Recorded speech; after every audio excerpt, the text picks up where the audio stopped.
Assalamualaikum warahmatullahi wabarakatuh. Waalaikumsalam warahmatullahi Waalaikumsalam wabarakatuh. warahmatullahi Terima wabarakatuh. kasih kepada rekan-rekan, para senior, dan teman-teman sudah hadir dalam kegiatan diskusi yang kembali digelar oleh mediajabar.com. Kali ini sudah kesekian kalinya. Alhamdulillah, pada kesempatan ini kita mengambil tema KPN eksistensi wartawan daerah di masa pandemi. Sejumlah narasumber utama sudah kita undang, di antaranya Kadis Kominfo Kabupaten Subang, Ketua Asosiasi Media Siber Jawa Barat, perwakilan PWI, wartawan, dan pemimpin redaksi Pasundan Express. Kita mulai saja biar mempersingkat waktu lah. Untuk narasumber pertama mungkin dari Ketua AMSI Jabar lah, Kang Riana. Karena sengaja saya undang, Media Jabar undang lah. Karena kan di daerah itu sekarang banyak media siber lah, media online gitu. Dan ada yang sudah berbadan hukum, ada juga yang belum. Kita di Subang juga menjadi PR bersama untuk sama-sama bukan namanya ya sesuai apa kan hukum dan perundang-undangan yang berlaku. Ibu mau makan sama apa sih? Mansur. Akan berbagi ilmu dan hal lainnya seputar dunia pers, terutama dunia pers di masa kini lah, media siber. Silakan Kang Riana. Baik. Hatur nuhun. Assalamualaikum warahmatullahi wabarakatuh. Salam. Para senior ini ada Kang Ade Mahmudin, Kang Dang, Kang Ajendang, Kang Cerita, dan ada juga ini sahabat saya Kang Lukman. Hatur nuhun pisan atas waktunya, dan wabil khususnya ini Sohibul Bait Kang Warlan Media Jabar. Ini keren sekali, luar biasa. Diskusi-diskusi seperti ini penting menurut saya, karena memang ada beberapa hal juga yang patut kita hari ini sebagai pejuang pers yang harus kita perjuangkan gitu lah. Yang pertama, bahwa saya ucapkan selamat Hari Pers juga buat teman-teman semuanya, bahwa betul Hari Pers itu tadi kata Kang Suminta ya. Ya, Mohon siap, Kang. Ya, bahwa Hari Pers ini bukan hanya milik PWI saja, saya setuju. Itu hanya kebetulan saja pada saat itu Soeharto menetapkan Hari Pers bertepatan dengan ulang tahun PWI begitu ya, zaman Orba lah katanya tadi gitu. Nah, saya sepakat itu, jadi saya ucapkan selamat Hari Pers Nasional buat teman-teman semuanya yang ada di sini. Yang keduanya ada yang ingin saya bahas itu tadi betul bahwa kata Kang Warlan itu banyak sekarang menjamur media massa digital atau online. Hasil asosiasi pengguna jasa internet saja tahun 2014 kalau nggak salah, 2017 kalau nggak salah, itu sudah terdeteksi kurang lebih ada 42.000 domain yang mengatasnamakan portal news. Bayangkan dari 42.000 domain portal news yang mengaku sebagai portal berita, sebagai perusahaan berita atau lembaga pemberitaan, itu ternyata tidak semuanya juga hari ini kalau kita patokannya adalah ke Dewan Pers atau Undang-Undang Pers, di mana di Undang-Undang Pers bahwa diejawantahkan lembaga yang resminya adalah Dewan Pers, itu yang terdeteksi yang telah terverifikasi saja masih sangat sedikit. Jumlahnya saya kurang tahu detail, tetapi belum lebih dari sekitar 10% atau 20% lah yang ada dari 42.000 itu. 10% mungkin ya, belum lebih dari 10% yang sudah terverifikasi Dewan Pers. Nah, pertanyaannya adalah, jika kemudian kita sebagai insan pers menginikan diri kan sebagai seorang profesional, bahwa pers, jurnalis, reporter, wartawan ataupun apa namanya, itu kan keprofesian. Ini adalah keprofesian, artinya bahwa kita adalah seorang profesional. Persoalan kemudian bagaimana kerja kita sesuai dengan kode etik jurnalistik, atau memenuhi kaidah-kaidah jurnalistik dalam menulisnya, tentunya bahwa harus selesai dulu bahwa kita sebagai seorang reporter, sebagai seorang profesi, sebagai seorang reporter itu bahwa apa yang kita kerja itu berarti dibayar. Nah pertanyaannya siapa sih yang membayar? Nah yang kita takutkan adalah kemudian yang membayar narasumber bukan perusahaan. Nah ini yang kemudian yang terjadi ini kenapa kemudian banyak media-media yang dalam tanda kutip tadi tidak memenuhi aspek-aspek keredaksian itu kemudian memang kemudian wartawan itu dibiarkan di lapangan yang kemudian terjadinya banyaknya adalah bahwa tugas jurnalistiknya kemudian tersampingkan gitu loh. Tugas jurnalistiknya kemarin. Padahal sebagai seorang profesi tentunya adalah bahwa ada lembaga atau badan hukum perusahaan yang memang memastikan bahwa haknya dia sebagai seorang jurnalis atau reporter, sebagai seorang profesional itu dibayar oleh perusahaan, bukan dibayar oleh narasumber. Nah, persoalannya sekarang adalah apakah kemudian badan hukum atau kelembagaan perusahaannya itu sudah memenuhi kapasitasnya belum? Nah, ini yang pengen kita dorong bareng-bareng bahwa kemudian kita insan pers bisa memastikan bahwa kita bekerja di lapangan itu ada dalam ekosistem bekerja profesional yang bagus. Salah satunya adalah kita berada dalam wadah badan hukum atau perusahaan, taruhlah perusahaan atau lembaga atau apapun itu yang memang mampu memenuhi kewajibannya terhadap reporter, wartawan dan lain-lain. Nah, memenuhi kewajibannya salah satunya adalah kan berarti dia harus mampu menghidupi dirinya sendiri. Nah, untuk mampu menghidupi dirinya sendiri, berarti kan si perusahaan itu harus berjalan jenis usahanya itu harus berjalan kegiatan usahanya atau kegiatan-kegiatan keprofesiannya. Nah, bagaimana kemudian mau berjalan sedangkan sebagai yang menamakan sebagai perusahaan media massa, namun misalkan satu yang paling dasar legalitas saja misalkan tidak ada gitu lah ya. Yang kedua kemudian hak yang harus dipenuhi terhadap awak medianya tidak dipenuhi gitu loh. Nah, ini yang kita dorong agar kemudian jangan menyalahkan si insan persnya, tetapi bagaimana sekarang si lembaga medianya, si perusahaannya ini bisa kemudian menciptakan ekosistem pers yang baik gitu kan bagi seluruh pegawai-pegawainya atau bagi seluruh awak insan pers yang ada di lembaga atau perusahaan itu. Yang paling awal adalah mendorong bahwa legalitas dulu deh kita selesaikan, kemudian juga sudah legalitas perangkat-perangkat infrastruktur ke jurnalistikanya itu diselesaikan.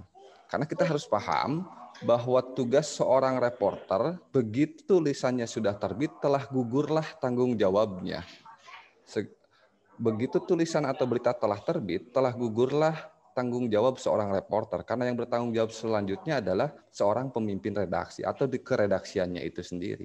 Nah, jika kemudian perusahaan tidak dalam keadaan yang sehat, kemudian taruhlah ada aduan dari narasumber atau dari pihak-pihak yang merasa keberatan, kan bukan si reporternya yang harus bertanggung jawab, tetapi ada si perusahaannya yang akan bertanggung jawab gitu loh. Jadi artinya bahwa pertama kami mendorong bahwa media-media massa digital hari ini yang banyak menjamur, jika memang akan mengabdikan di dunia ke jurnalistikan, ayo kita kapasitas dan kompetensi perusahaannya kita baguskan, minimal legalitas gitu lah ya. Yang kedua, penuhi kemudian unsur-unsur verifikasi. Persoalan polemik Dewan Pers-nya itu adalah diakui atau tidak, atau kemudian banyak yang kontra ataupun pro terhadap Dewan Pers.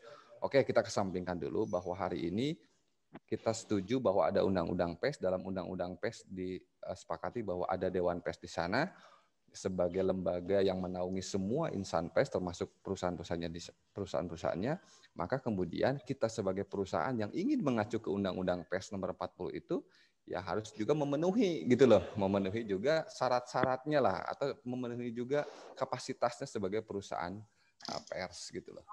Itu mungkin Kang Lukman dari segi legalitas. Kalau soal persnya saya tadi bilang bahwa insan pers itu sebetulnya soal kompetensi saya yakin lah minimal menulis berita sudah pasti bisa lah. hanya bagaimana berita dia bisa bekerja secara independen, dia bisa bekerja secara leluasa pada saat keprofesionalannya dia sudah pasti dipenuhi kewajibannya atau dipenuhi haknya oleh perusahaan. Kurang lebih begitu, Kang Warlan. Nanti kita selanjutnya diskusi aja ya. Ya. Berarti itu kan ada yang harus ditanyakan nih. Saya ada beberapa hal. Untuk di AMSI sendiri kan sekarang perusahaan press Fiber udah banyak kan di Jawa Barat yang gabung. Dan Sudah banyak. Itu ada yang ingin gabung gimana kan ke depannya gitu. Kan di sini ada yang tentang ID bisa. Ya, baik. Nah, sekalian aja deh saya memperkenalkan juga. Nah, kemudian kita juga ada AMSI. AMSI ini Asosiasi Media Cyber Indonesia. Ini sudah resmi menjadi konstituennya dari Dewan Pers. Jadi asosiasi yang menaungi perusahaan-perusahaan media massa digital atau online. Memang ada lembaga lain yang menaungi perusahaan-perusahaan media massa digital, namun AMSI sendiri di Jawa Barat ini sekarang sudah yang beranggota tetap itu sekitar 12, yang calon anggota itu sekitar ada 8, jadi kurang lebih ada 20. Termasuk yang sudah anggota tetap itu mediajabar.com ya. Karena dari tahun 2017 beliau sudah bergabung dengan kami, dan di Subang ini ada satu lagi itu Tinta Hijau ya, Kang Anas ya. Dan Kang Anas. Nah, alhamdulillah antusias teman-teman media massa digital yang ingin bergabung kepada kami itu banyak, yang ingin mendaftar dan lain-lain, hanya karena kami memang ingin membangun ekosistem perusahaan pers digital yang baik, maka ada syarat-syarat minimum harus bisa bergabung kepada kami. Oh ya, Pasundan Express juga sama sudah ada di AMSI, Kang Lukman izin. Jadi di Subang sendiri ada 3 yang bergabung dengan AMSI Jabar. Nah, kemudian apa sih AMSI Jabar itu? Kemudian apa sih yang diperoleh oleh anggota pada saat masuk ke AMSI Jabar? Ya tentunya banyak, bahwa AMSI Jabar ini bisa dalam tanda kutipnya barang-barang untuk membangun ekosistem bisnis digital yang baiklah, yang komprehensif. Misalnya komprehensif itu apa? Ya maksudnya dari hulu sampai hilirnya. Dari mulai membangun infrastruktur webnya, dari membangun infrastruktur kejurnalistikannya, sampai kemudian ke hilirnya bagaimana soal pendapatan dan lain-lain, kurang lebih seperti itulah gitu. Tapi intinya bahwa kita mendorong bahwa perusahaan yang mau bergabung di AMSI itu kita akan bantu, kita akan fasilitasi supaya dia bisa verified, bisa memenuhi standar minimal yang ditetapkan oleh Undang-Undang Pers nomor 49 tahun 99 atau melalui Badan Dewan Pers itu sendiri gitu. Gitu Kang Warlan. Siap Kang, sudah mulai ini. Apakah ada yang mau langsung ditanyakan, Kang Adi atau boleh. Kang Dang? Jadi soal PS. Syaratnya apa aja Kang untuk masuk di AMSI? Boleh. Yang pertama bahwa pastikan ya legalitas sudah ada. Dalam legalitas itu yang penting itu di akta notaris, di akta perusahaannya di pasal 3-nya tidak boleh, kalau di kami ini kan tidak boleh yang serba usaha. Jadi di situnya hanya penerbitan pers atau sejenis yang ke perusahaan-perusahaan pers gitulah. Di pasal 3 itu kan soal sub bidang usahanya ya di pasal 3 itu. Udah gitu kemudian izin yang lain dilengkapi. Kemudian juga kantor, struktur keredaksiannya ada, tinggal isi formulir, nanti kami ajukan ke pusat, nanti tetapkan sebagai anggota gitu. Dan yang pasti sekarang ini kita usahakan bahwa seorang penanggung jawabnya, baik itu misalkan pemimpin umum atau pemimpin redaksinya, sudah memiliki kompetensi utama gitu. Mungkin ada lagi Kang mau menanyakan soal PS ini mumpung ada. Ya, Assalamualaikum warahmatullahi wabarakatuh. Waalaikumsalam. Sebelum saya bertanya ke Kang Riana, saya mengucapkan selamat Hari Pers Nasional. Semoga Pers Indonesia tetap jaya, lalu bekerja secara profesional. Karena pers ini sangat dibutuhkan sekali oleh masyarakat, terutama dalam situasi pandemi ini juga sangat dibutuhkan sekali. Jadi sangat penting, dan kedudukan pers pada pandemi ini seperti peran dokter gitu. Jadi sangat dibutuhkan sekali untuk bagaimana menyampaikan informasi-informasi pandemi COVID-19 ini. Nah, yang akan saya tanyakan ke Kang Riana, bahwa perusahaan media ini tentunya harus memiliki kompetensi di dalam merekrut para wartawan yang akan bekerja di perusahaan tersebut. Nah, namun yang saya jumpai bahwa wartawan-wartawan yang ada di daerah terutama ini terkadang mereka ini soal kesejahteraan dan soal penghasilan katakanlah. Jadi mereka terkesan mencari sendiri gitu. Jadi seolah-olah ketika berprofesi sebagai wartawan itu mencari gaji itu dari narasumber contohnya gitu kan, atau dengan cara-cara dia yang gaji dari pihak perusahaan media. Nah, sedangkan yang namanya perusahaan berbadan hukum tentunya ketika memiliki banyak wartawan, jadi punya kewajiban untuk memberikan honor kepada para wartawan tentunya gitu. Jadi agar si wartawan ini di dalam kinerja itu sudah punya harapan, satu honor, kedua ya jaminan kesehatan, jaminan lain-lain gitu. Nah, sementara di lapangan yang saya jumpai ini wartawan itu bekerja itu seperti yang sukarela gitu.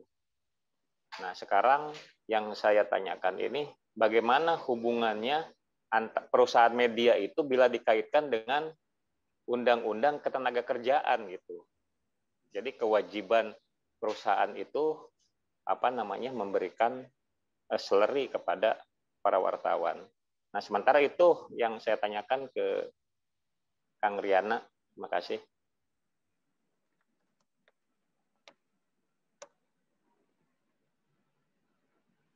Mana Kang Riana? Halo Kang. Waduh, kayaknya kemana nih? Sinyal kayaknya. Sinyal dia ngelalap ya deh kayaknya. Kemana ya Kang Riana? Mungkin bisa dilanjutkan untuk nanti sambil menunggu lah. Kang Lukman. Halo Kang Lukman. Sudah terdengar? Kang Lukman kayak menghilang ya. Nyali we. Aya tah eta nama. Coba dites.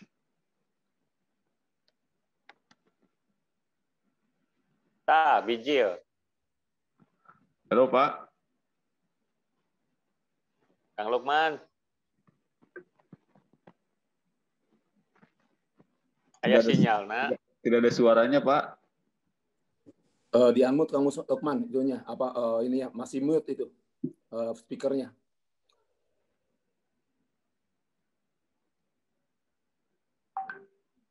Masih belum kedengaran suaranya.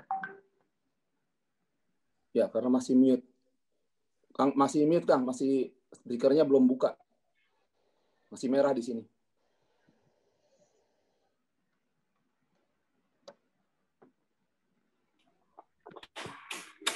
Nah, udah. Assalamualaikum. Salam. Iya, waalaikumsalam. Lanjut. Tadi di off dulu videonya sambil ada aktivitas yang lain. Tadi saya menyimak hatur nuhun Ketua Bos dari Media Jabar. Ada advokat paling populer se-Kabupaten Subang. Ada juga Kang Ade Mahmudin. Lama tidak ngopi nih. Padahal mah tetanggaannya. Kaliwatan wae ai ngaliwat teh tara kaciri aya di luar gitu. Pantang pulang gitu. Pulang. Pulang-pulang wae biasa komunitas lelaki di luaran teh itu taraya di imah. Tapi kakak juga senior kita yang masih selalu telaten hadir dalam diskusi-diskusi. Habis deh. Tadi saya menyimak paparan dari Kang Riana ya, AMSI Jabar. Ini fokus diskusinya kemana nih, Ketua? Ya kita soal kan sekarang eksistensi media lokal. Ya media lokal aja. Apalagi kan sekarang masa pandemi.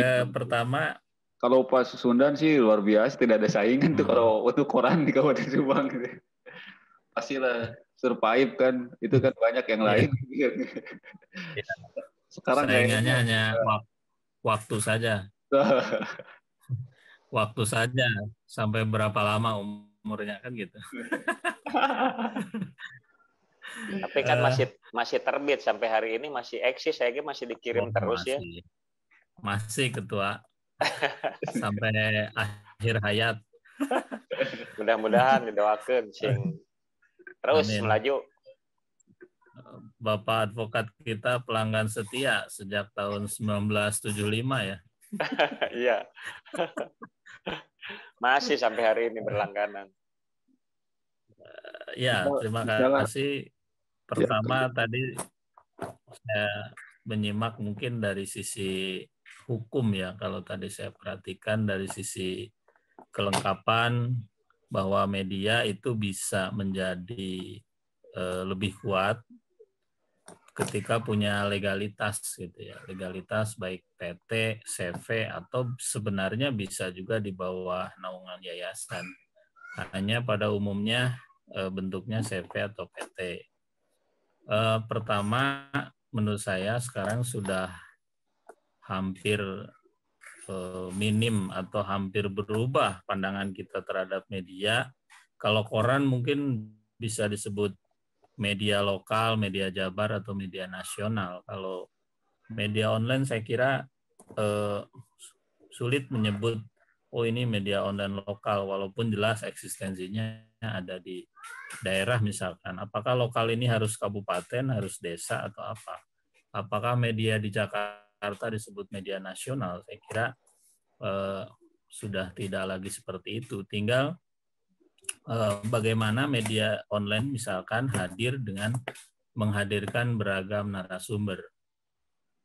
Apakah media Jabar bisa wawancara menteri misalkan? Bisa saja ketika akses itu punya gitu ya, dengan menteri, kasih dengan DPR RI, toh sama saja narasumbernya dengan media nasional ketika media Jabar punya akses seperti itu, ketika media lokal punya akses seperti itu. Toh sekarang narasumber bisa dihubungi dengan beragam cara, baik melalui website, melalui namanya. Jadi saya kira kita jangan sampai terbelenggu dengan dimensi media lokal maupun media nasional atau regional.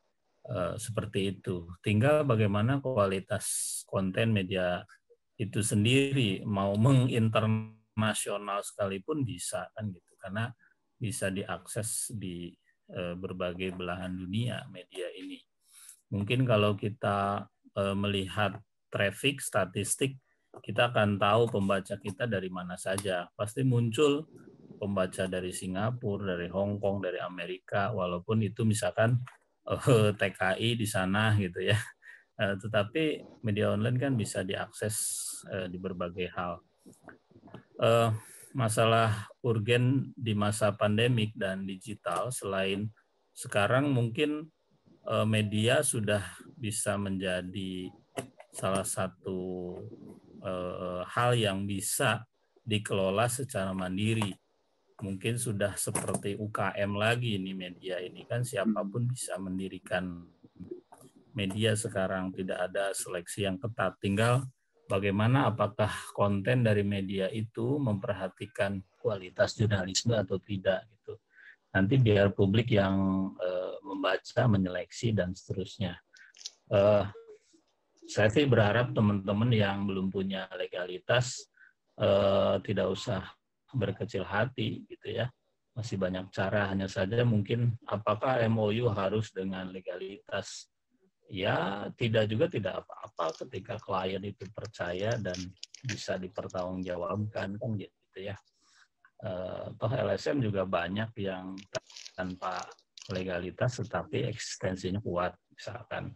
Jadi yang terpenting bagaimana kita membuat konten jurnalistik itu berkualitas. Itu satu. Legalitas digunakan seperti apa? Ya kalau misalkan ada MOU dengan pemerintah daerah misalkan itu jelas. Yang kedua, apakah nanti ketika menerima kerjasama atau iklan dari perusahaan besar itu biasanya menanyakan legalitas. Tapi saya tidak mengkecilkan arti kelengkapan legalitas itu tetap penting, cuma nanti akan ada konsekuensinya. Misalkan ketika sebuah media lokal punya PT dan dia punya pekerja, apakah nanti pekerjaannya itu dibayar sesuai dengan ketentuan perusahaan PT, kan begitu ya. Nah, ini sesuatu yang menjadi dinamika terbaru lah di dalam industri media online. Selanjutnya yang terpenting adalah bagaimana media di era sekarang tidak melupakan kualitas jurnalistik ya.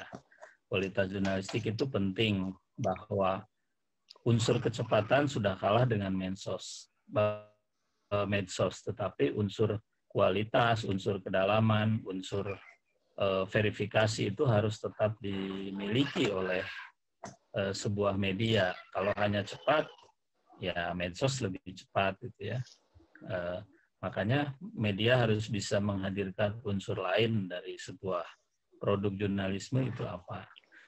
Dan yang lainnya adalah bahwa harus diakui sekarang media berada di dalam kondisi apakah bisa survive secara corporate, apakah survive secara personal, kan gitu ya.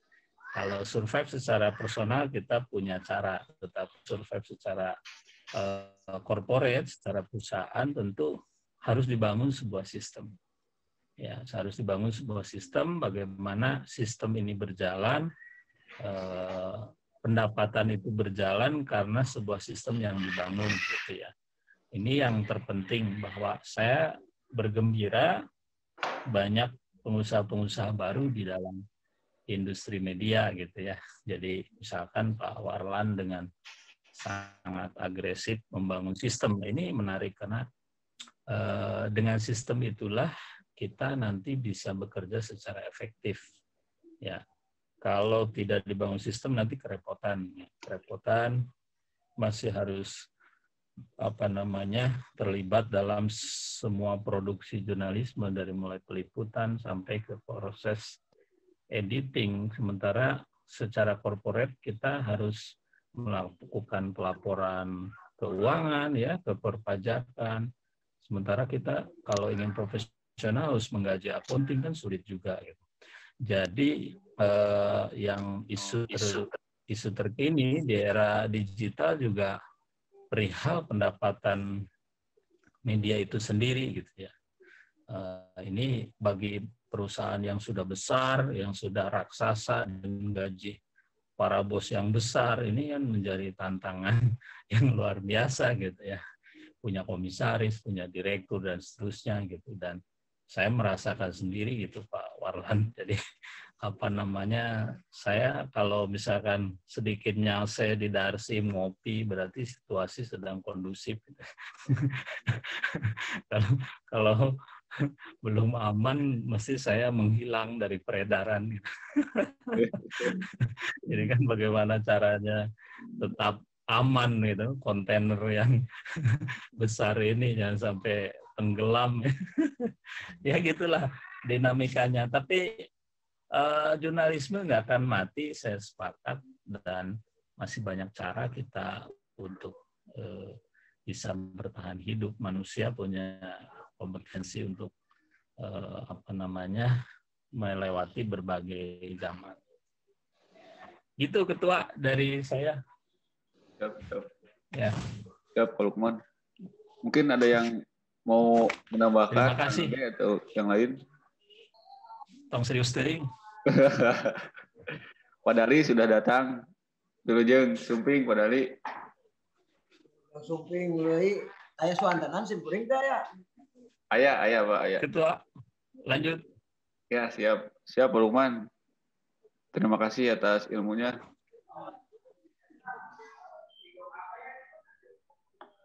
Mungkin tadi sudah narasumber sudah 2 menyampaikan sebutnya pandangannya soal dunia kewartawanan di Kabupaten Subang ya. Sekarang mungkin dilanjut sama Pak Dali yang Ngopingkeun tadi hadir. karek jol gitu ya. Bisa apa berbagi ilmu soal tadi kan kita pusing nih Pak dari pertama dari AMSI itu soal legalitas perusahaan media harus ini, kemudian Pak Lukman soal dapur redaksinya perusahaan media. Nah, sekarang kita rehat sejenak lah mendengarkan Pak Dali sejak tahun berapa Bapak jadi wartawan itu? Nah, geus lahir Jan ya hari ta. Acan kayaknya Pak. 8 sebelah. Ya, saya dari Unisba angkatan 2000 80 81. Nah, berarti ajeng itu tah jeung ketua naon sih itu ketua Granat tah. Paleun siga nama. Beliau dulu di TI, Teknik Industri. Kalau saya Tojaiyah, itu dari Dirasah Islamiyah. Jadi Tojaiyah tah Pak Lukman. Bahkan guru sejarah saya sekarang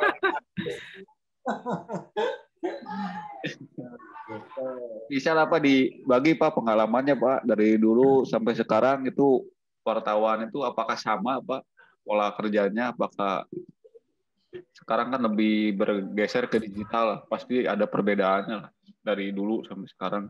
Dulu kan mesin ketik, sekarang mah dengan berbekal smartphone juga sudah bisa menjadi seorang wartawan. Gitu.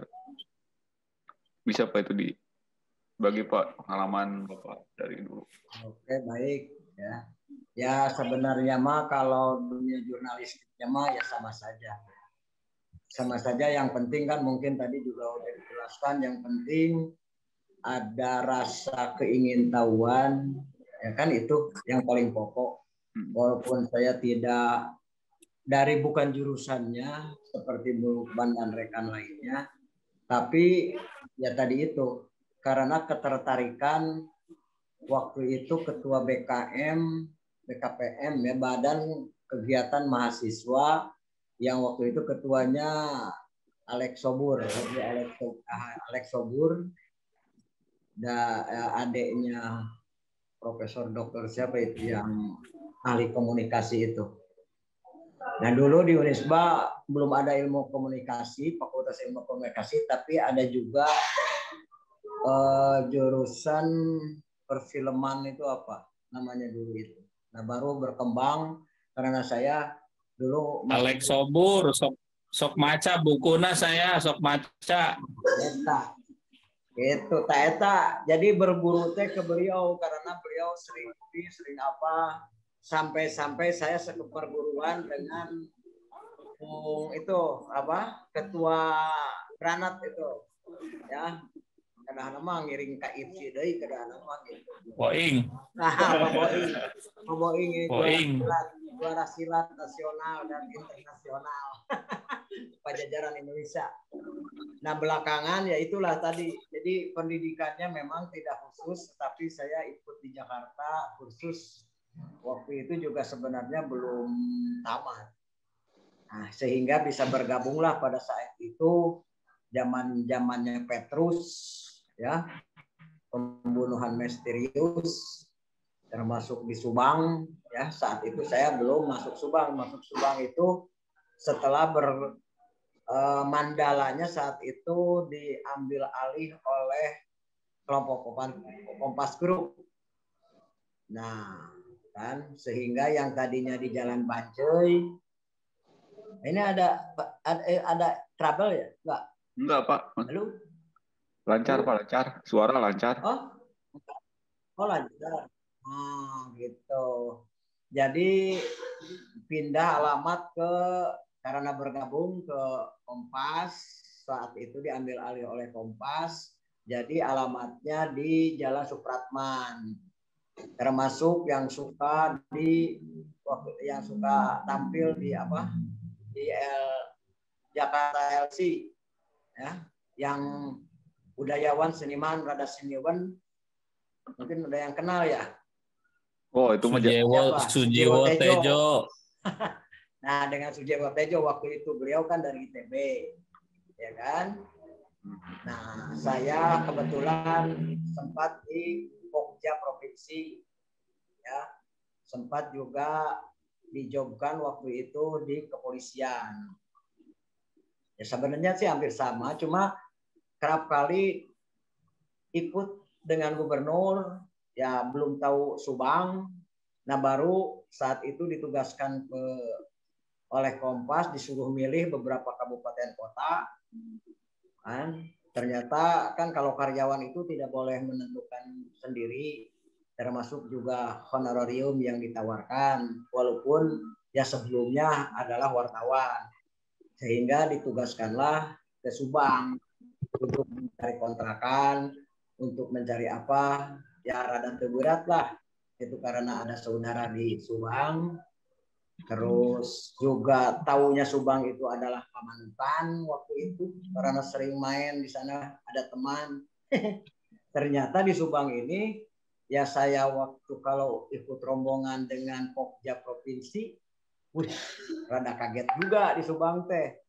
Mungkin sekarang tinggal siapa ya? Tersisa. Bung Mumuh mungkin. Bung Maman masih ada. Maman Solehudin. Tahan Nunyesa.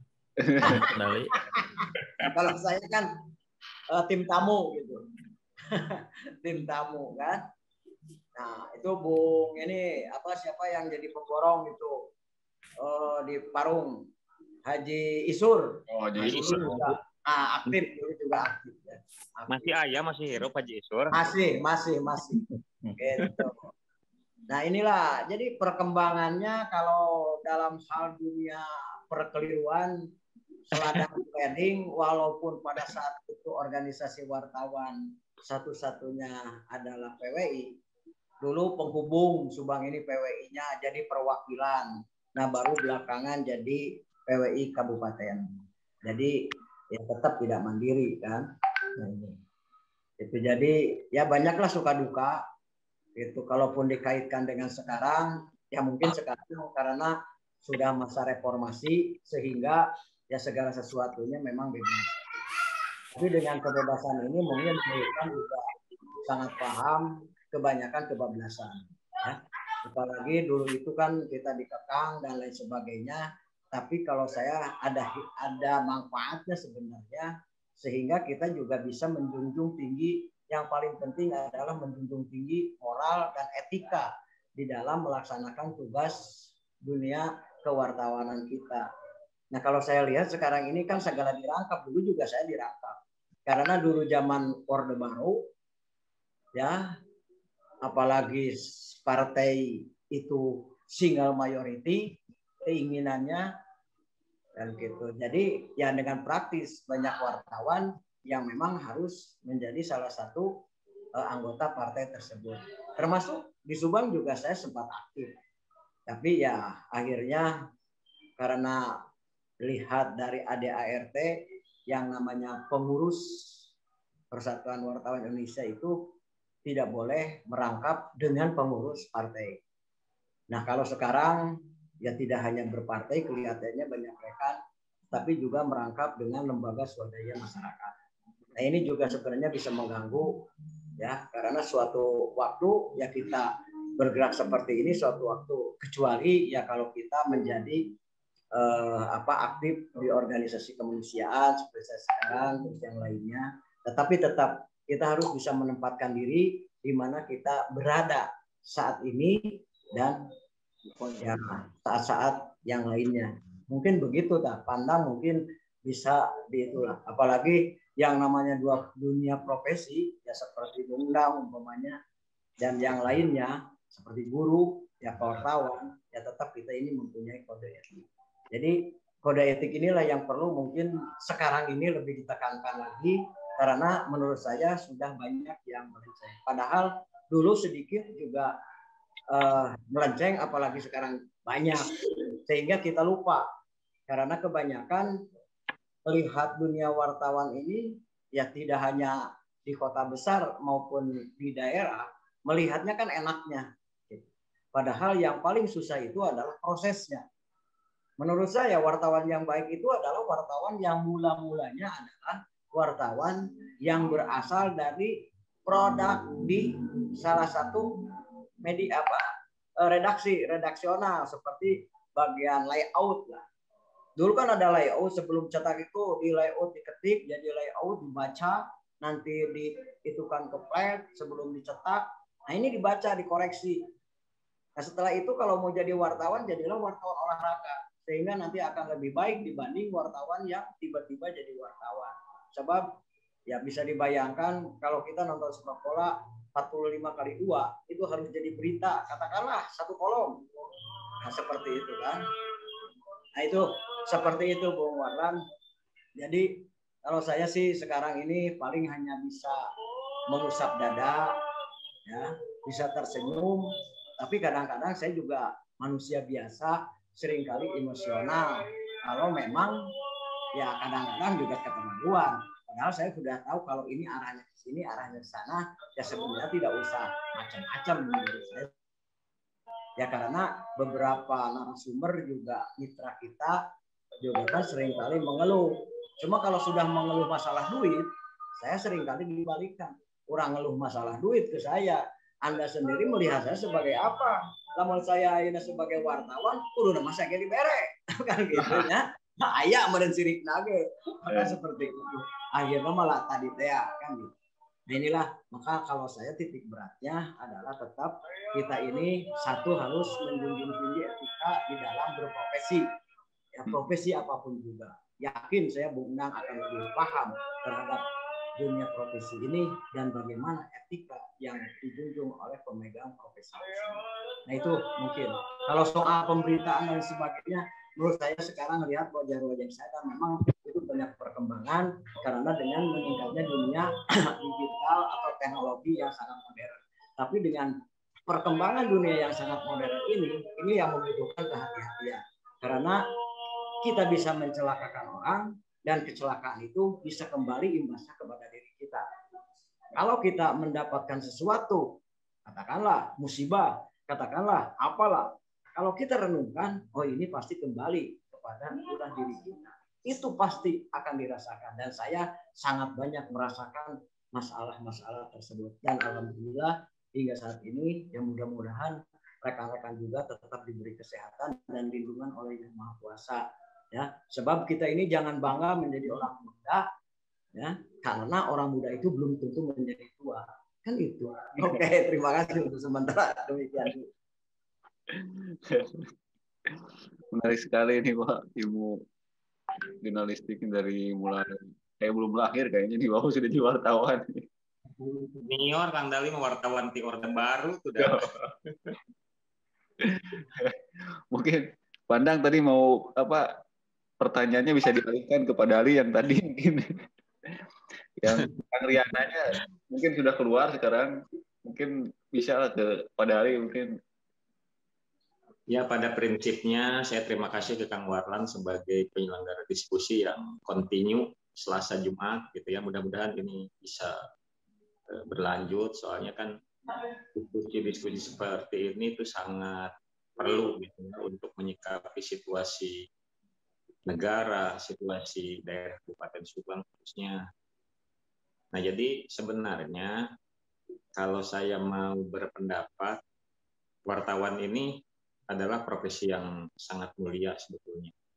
Saya dulu juga background-nya dari wartawan, berangkat bareng dengan Kang Dali ketika ada penerimaan Bintara Polisi itu di Polres selalu jadi panitia, gitu. Selalu dipilih itu saya walaupun bukan anggota PWI dari dulu, karena susah masuk PWI itu, jadi ya wartawan independen aja. Nah, jadi peran dan fungsi wartawan itu sebetulnya harus diisi dengan kemampuan, diisi dengan keahlian, menguasai kode etik wartawan Indonesia gitu. Jadi setiap melakukan investigasi, wawancara dan lain sebagainya, wartawan ini juga perlu profesional. Nah, karena peranan wartawan ini sebagai pencatat ini resikonya sangat berat di lapangan itu. Kalau malaikat sih nyatet nggak ada intimidasi. Ini wartawan ini kan di lapangan yang saya alami dulu pada saat di wartawan, ketika berita turun yang sifatnya berita mengkritisi itu tidak luput dari intimidasi. Nah, makanya profesi wartawan ini kenapa disebut sebagai profesi yang mulia, karena dengan adanya pers, masyarakat ini dapat menerima informasi baik ilmu pengetahuan maupun informasi-informasi yang sifatnya dibutuhkan oleh masyarakat. Apalagi dalam situasi pandemi sekarang ini, peran wartawan ini sangat dibutuhkan sekali. Jadi sudah sejajar dengan profesi dokter. Karena tanpa adanya publikasi massa, perkembangan dalam situasi pandemi ini, masyarakat akan tidak tahu gitu berapa masyarakat yang terkonfirmasi COVID atau penyebaran yang dianggap zona merah itu di titik mana dan lain sebagainya. Ini wartawan ini memang sangat dibutuhkan sekali informasinya. Jadi tugas mulia ini perlu juga diberikan support dan dukungan oleh masyarakat. Nah, tetapi saya secara pribadi terkadang sangat prihatin gitu ya. Prihatinnya kenapa? Jadi wartawan yang mengemban tugas demikian berat, menyampaikan informasi-informasi, itu apalagi kalau wartawan yang di situasi perang dan lain sebagainya, situasi banyak gerombolan dan lain sebagainya, ini nyawa kan yang dipertaruhkan. Nah, di sisi lain, dengan adanya Undang-Undang 40 tahun 99 tentang pers, ini menjadi bermunculan banyak media kayak Mbak Jamur di musim hujan gitu. Jadi setiap orang pengen bikin media, mendirikan dan menciptakan wartawan, lalu mencetak KTA dan menyebarkan wartawan. Sebetulnya kalau media yang bonafit, media yang bertanggung jawab terhadap perusahaannya, itu berarti setiap wartawan yang menjadi bagian daripada perusahaan media tersebut itu tentunya ada salary, semacam ada salary yang diberikan oleh perusahaan sesuai dengan perjanjian yang ada. Sekarang ini faktanya hanya beberapa media saja atau perusahaan media saja yang mampu memberikan salary terhadap para wartawannya.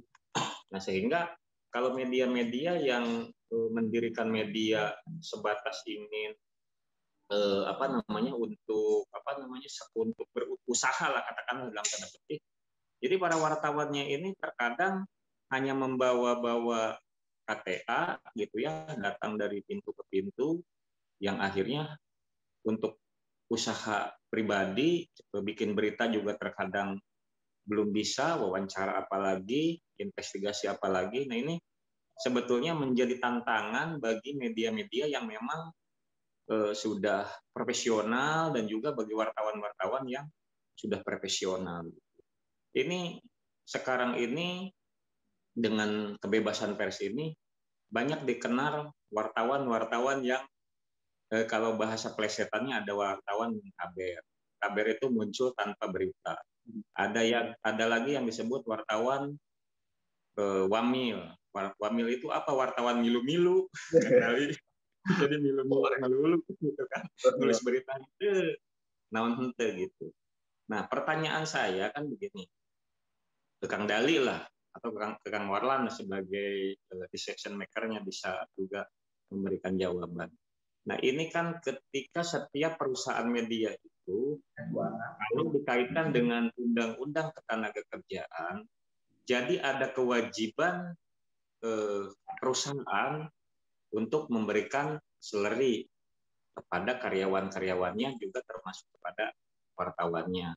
Nah, juga kewajiban wartawan-wartawan itu mengikuti aturan-aturan yang telah diterapkan oleh media. Gitu. Artinya di dalam melaksanakan tugas dalam tanda petik tidak boleh menerima sesuatu janji atau apapun. Nah, artinya dia harus mencari informasi untuk kepentingan dipublikasikan kepada masyarakat tentunya. Nah, sekarang ketika ada beberapa media atau banyak media di era sekarang ini yang menciptakan perusahaan media dan menciptakan banyak wartawan gitu, namun sama sekali tidak memberikan salary kepada wartawannya. Jadi wartawannya itu disebar di tiap wilayah untuk mencari informasi, untuk wawancara, investigasi, dan lain sebagainya. Dan kemudian ketika tidak diberikan salary oleh perusahaan, nah sebetulnya adakah sanksi yang diberikan oleh pemerintah terhadap perusahaan media itu yang memang diduga ada pelanggaran terhadap Undang-Undang Ketenagakerjaan? Nah, sementara itu pertanyaan dari saya, Kang Dali, mohon dijawab karena saya juga terkadang keterbatasan soal wawasan terkait media gitu, karena sudah lama sekali meninggalkan dunia wartawan, sekarang lebih cenderung ke dunia advokat begitu. Terima kasih Kang Warlan atas waktunya yang diberikan. Assalamualaikum warahmatullahi wabarakatuh. Waalaikumsalam warahmatullahi wabarakatuh. Oke. Ya inilah. Jadi dekade 80-an ke bawah itu seperti keadaan sekarang. Ya, untuk akselerasi tadi atau upah lah katakanlah atau gaji lah. Nah, yang agak terasa membahagiakan itu jadi dari 80 sampai 90 itu kelihatannya seperti sekarang kondisinya. Berbeda dengan era 2000, era 90 sampai 2000. Gitu kan? Ya manakala perusahaan-perusahaan raksasa dia mengambil alih perusahaan-perusahaan kecil kan? Nah, sehingga mereka juga tetap menginduk kepada perusahaan yang pokok. Sehingga ya walaupun berbeda honorarnya, tapi jelas ada kan gitu dengan persyaratan-persyaratannya. Karena pada saat itu sendiri saya juga menjadi wartawan di kelompok Kompas Group setelah yang Mandalanya diambil alih sahamnya. Nah, tetap diuji kembali, dites kembali ya dengan cara-cara mereka. Nah, tentang persyaratan pendidikan juga tetap harus S1. Kalaupun belum S1 ya karena ada pengalaman, dan dites termasuk di dalamnya ada tes psikologi ya kan, yang bisa melihat ke arah mana. Kalaupun dia sarjana pertanian, dia sarjana teknik, tapi setelah dia dites psikologi itu bisa ditempatkan di sana kan gitu. Seperti ya tes untuk pengetahuan umum yang kecil saja, karena korannya ada di Bandung, nah dia mengakunya warga Bandung, KTP-nya Bandung, tapi dia tidak mengetahui kan jumlah kelurahan di Bandung, pejabat tinggi yang ada di Bandung, mulai dari gubernur, wali kota, minimal dalam pertanyaan pengetahuan umum itu ada seperti itu. Nah, saya inginnya gitu ya di daerah itu memang seperti itu. Dulu sempat ada yang ya katakanlah datang dia meminta, ini udah ke sini kan, meminta dana untuk membuat bironya di daerahnya Bungnang lah, daerah Pagaden. Tapi dia bukan orang Pagaden ternyata.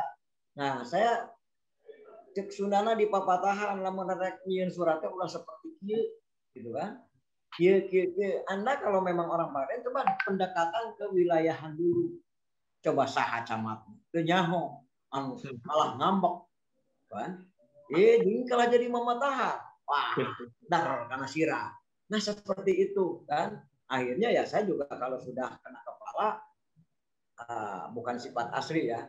Artinya ya saya juga manusiawi lah keluar. Begitu karena berbeda dan lain sebagainya. Nah seperti itu.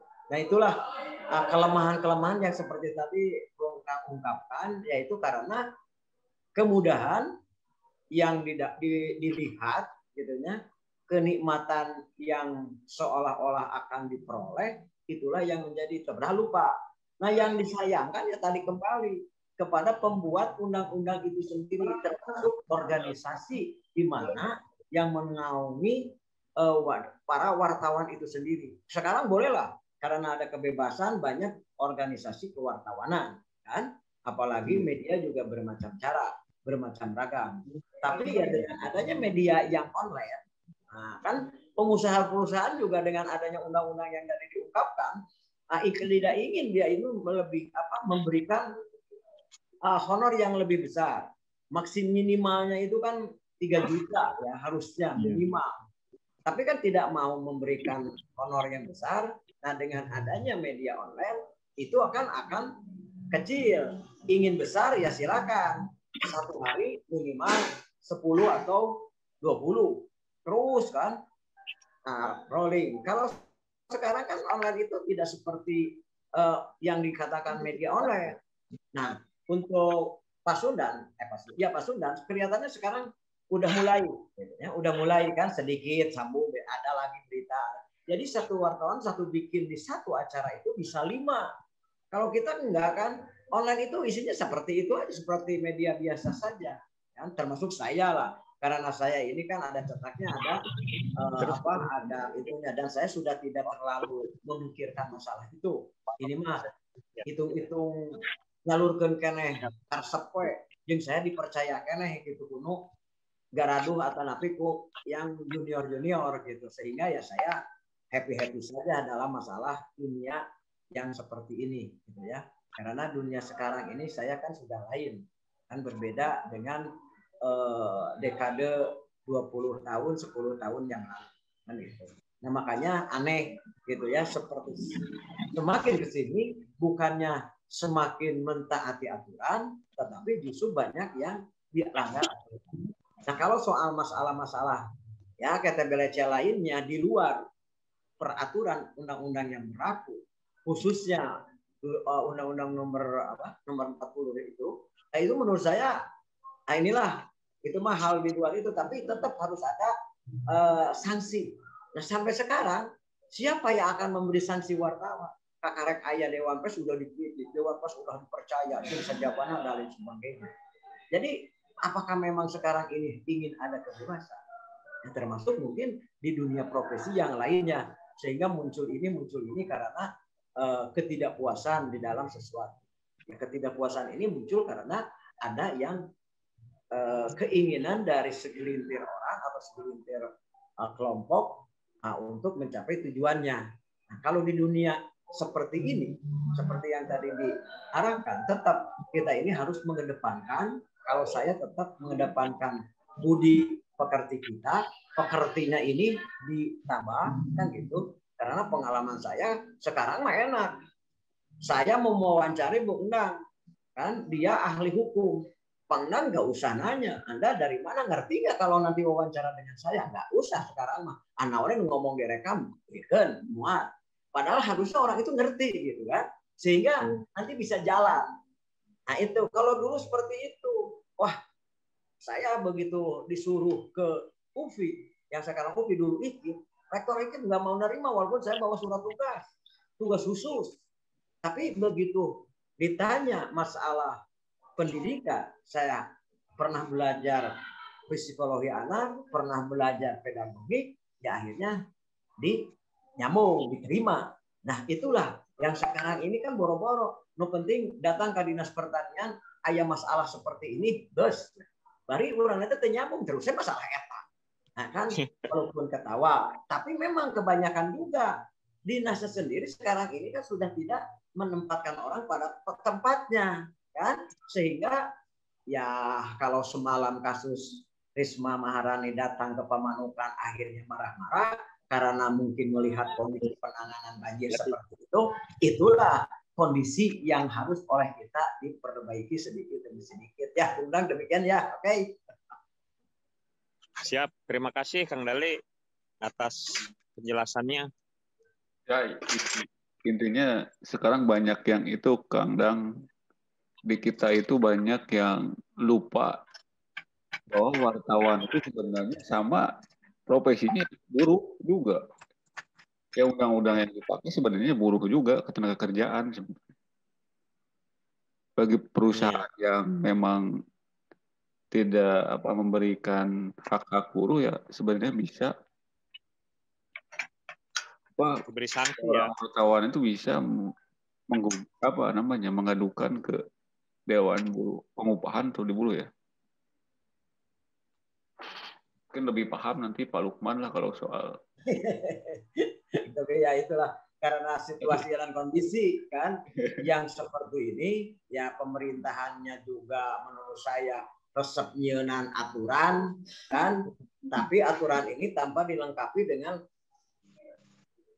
turunannya. Katakanlah perdanya, enggak kan itu harusnya dilanjuti dengan adanya Perbu ya, SKPD dan sebagainya. Nah, ada di kita ini kan puna aya perda ieu bari eueuh, ngan kumaha ngalaksanakeunana. Pokoknya nu penting mungkin direvisi deui. Nah, mungkin seperti ini kondisinya. Tapi kalau menurut saya memang pemerintah daerah ya seperti kita tadi simak pidato Presiden dan juga dari Wakil Gubernur pada peringatan HPN, itu mereka sudah ingin ada perubahan.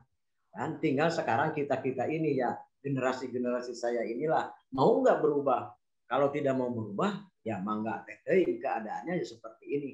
Sehingga besok pagi kita begitu bangun amananya neangan duit kan gitu. Neangan berita. Kan gitu. Kalau pengacara mah wajar. Nanti siapa ngiklin? Nanti ada yang manggil nggak? Ada ya wajar lah. Tapi kalau kita kan justru harus jangan di arah sana dulu. Emang bakal Lukmannya sok lah. Pak Lukman menjelaskan wartawannya. Saya yakin keur ngarokok-rokok wae mah nyuguhan aya wae. Teu dimenta. Kok malah mementa kan gitu mau dibere.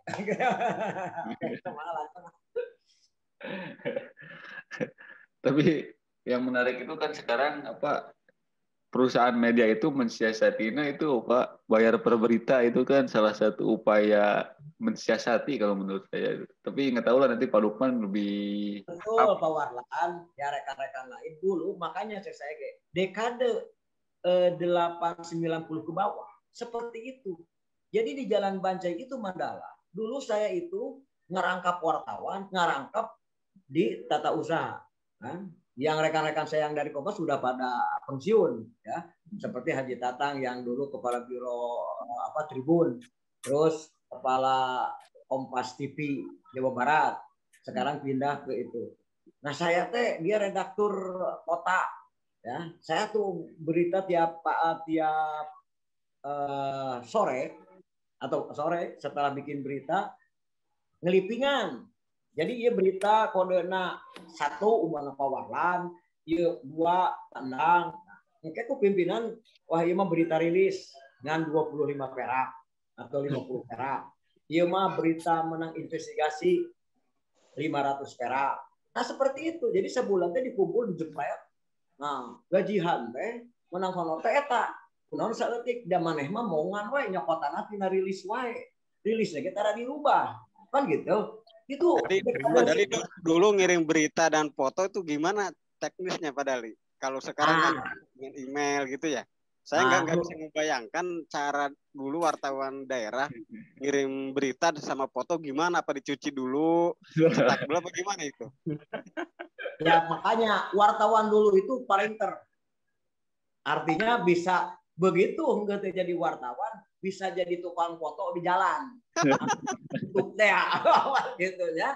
Ya karena kita bisa cara memotong di kamar gelap kan, film anu 30 genap kan, ada dipakainya 5, dipotong di dalam kamar gelap, dicuci gitu kan, nanti diupload juga kan, kita sudah bisa beli kertasan, beli apa, ada itunya. Makanya saya kalau waktu Pokja provinsi, saya itu siga pegawai gedung sate kan gitu. Kenapa? Ya hiji bari ngolok kan, foto, kedua saya bari belajar.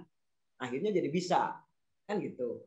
Nah, dulu ini Kang Dali, kan dulu saya kan belajar magang jadi wartawan tuh tahun 91-an. Jadi pas ngetiknya juga berita pakai mesin tik, pas ngirim ke redaksinya kan pakai pack. Nah, sementara nek ngirim foto teh kan di pack, kita teh foto teh yang bener tuh ke redaksi nake. Nah, belajar jadi betul. Nah, itu di daerah, kalau di kota kan tidak ada masalah ya, kita bisa. Tapi begitu ditugaskan ke Subang, saya jadi bingung. Akhirnya saya boga langganan elep jeung L300 anu kikituan wae jelema teh kan di depan. Karena setelah ngupload si Hendrik, nah kan Bung Hendrik ya. Nah, di Hendrik itu di Pasar Baru kan, berwarna itu, bisa berwarna, bisa hitam putih. Nah, saya titipkan potretnya sama beritanya. Tapi kalau tidak ada potretnya, berita itu di-pack. Kan waktu itu pack itu baru ada di, ya sekarang Jalan Kertawi Genda kan, di belokan itu kan, belum ada di sana, Telkom itu di sana. Makanya Bung Budi Santoso itu tukang nodong, tinggal ngatip X, nah kodean, kan, ada dikirim ke terminal lah kan, dia wartawan terminal kan. Nah makanya dekade dulu itu, yaitu sebenarnya tidak bisa naon, tapi jadi boga kabisa. Nah begitu muncul komputer yang sistem disket, ada liur biasa ngetik wae tak trektok dibere komputer tak trektok. Oke, makanya begitu di Bandung itu bukan ketikan komputer cuk kan gitu. Seperti itu. Jadi kirimnya memang agak susah, tapi kita masih bisa melalui armada ya langganan. Nah kenapa? Aduh mahal aku, tapi tetap biaya foto itu lebih mahal dibanding dengan berita. Ya kan itu. Jadi penghargaannya. Makanya saya masuk ke kelompok PM saat itu karena kompasnya tidak ada, saya tetap jadi orang Subang. Ya tadi nomornya Pitwin Bren gitunya di dia. Akhirnya ya udah agak modern kan melalui fax. Tetap kayak hari itu kadang-kadang kita ke Bandung, nah kan dengan Bung Yusuf pada saat itu karena ada kejadian ini penggalian hasil meninggal berapa orang, itu kan berita bagus, nulahin tuh berita bogalan, induk Kompasna gitu bogalan. Saya udah pindah ke yang jadi namanya waktu itu Gala Media sampai sekarang. Nah kan ini berarti besar dan mahal dibayarnya, beak sabaraha ongkos kan nyetak sabaraha dari sajabatnya. Jadi lamun dibere harita 250.000 teh asa atok pisan. Kan gitu ya. Nah gitu mana ya pastilah pengalaman juga kan. Jadi dulu ini Pak Kang Dali puntennya. Pertama kesulitan pada saat situasi Orde Baru kan. Nah, sementara pada saat itu PWI yang berkuasa. Di sisi lain kan saya wartawannya independen gitu, nggak masuk ke lembaga PWI, sehingga ketika akan wawancara ke institusi baik itu kecamatan ataupun kelurahan gitu, di sana sudah ditempel Persatuan Wartawan Indonesia perlihatkan kartu biru gitu kan. Oh iya. Nah, kita sulit ini untuk menemui mereka itu, ditanya Bapak dari wartawan mana? Medianya ini saya bilang. Terus anggota PWI bukan. Ketika bukan anggota PWI mereka nggak mau melayani. Ya akhirnya kita nyari berita-berita yang sifatnya para birokrasi yang mau menemui kita kan seperti itu. Nah terus media sendiri nggak memberikan seleri kepada kita. Terus kita pun diberi beban. Dari pada saat saya dulu diberi beban karena berita itu terbitnya mingguan. Per minggu itu 75 eksemplar. harganya sih murah. Pada tahun 99 itu cuman 1.500 per eksemplar. Tapi kan alangkah beratnya kita itu pada saat itu gitu. Nah, kalau sekarang begitu ada Undang-Undang 40 tahun 99 tentang pers meledak gitu ya. Jadi perusahaan media menjamur di mana-mana. Jadi orang nggak digaji pun asal bawa-bawa KTA jadi duit gitu kan. Ketoloyongan teh karena ini kebebasan pers ini ketika reformasi bisa. Nah, makanya jadi wartawan di era sekarang ini memang cukup artinya cukup mudah gitu karena teknologinya sudah begitu canggih gitu. Bikin berita sekarang sudah sistem apa namanya tidak usah pakai apa namanya koran gitu ya, banyak yang media-media online, perusahaan media online itu jadi lebih mudah, lebih simpel ketimbang perusahaan koran gitu ya yang cetak koran. Jadi saya memang banyak suka dan dukanya ketika pada saat itu jadi wartawan, terus posisinya juga sampai hari ini belum pernah bisa masuk ke lembaga PWI gitu. Tapi saya bangga menjadi insan pers, itu bisa mengenal minimal wilayah Subang itu hampir semua terlalui itu desa-desa yang pada saat itu sebelum 253 desa itu sudah terlalui semua. Jadi ketika pada hari ini menjadi advokat pun sebetulnya darah yang mengalir di saya itu adalah insan pers sebetulnya. Makanya dengan teman-teman media kita ini lebih enjoy bergaul, lebih enjoy apa namanya untuk diskusi. Apalagi Kang Warlan menyelenggarakan diskusi-diskusi seperti ini, saya sangat mengapresiasi sekali gitu ya. Kalau dekat mah kalau ketemu saya kan bisa kirim-kirim buat pulsa atau buat traktir makan di Darsim gitu ya. Kang Warlan nanti kalau kita jumpa di Darsim ya, saya juga pengen itu ya. Kalau boleh kumpul-kumpul kayak dulu di Darsim gitu, situasi pandemi seperti ini. Makanya saya sekarang posisinya lebih banyak di rumah, kadang-kadang keluar ya ketemu sebentar gitu ya dengan Kang Kakak, dengan Kang Lukman sebentar, terus di pengadilan sidang sebentar. Ya begitulah keluh kesah dan suka dukanya jadi insan pers.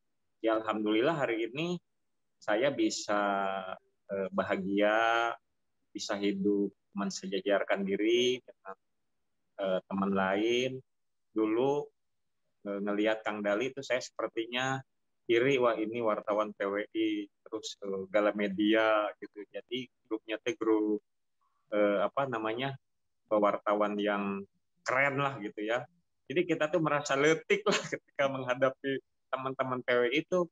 Jadi merasa dikucilkan. Halo suaranya. Ada gangguan Pak Warlan? Gitu-gitu Kang Warlan.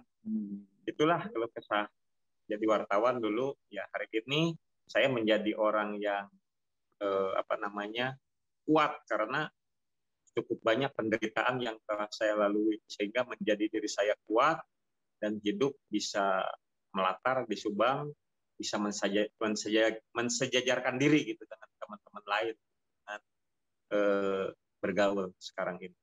Itulah Kang Warlan, terima kasih banyak nih atas waktunya. Siap. Mantap nih pengalamannya, Pandang. Bang Ade mungkin, Bang Ade, halo. Ikut saja, saya mau ikut aja. Siap. Ini soalnya hari ini kebetulan banyak pesan bahwa banyak yang tidak bisa masuk, mungkin terkendala sinyal ini hari ini.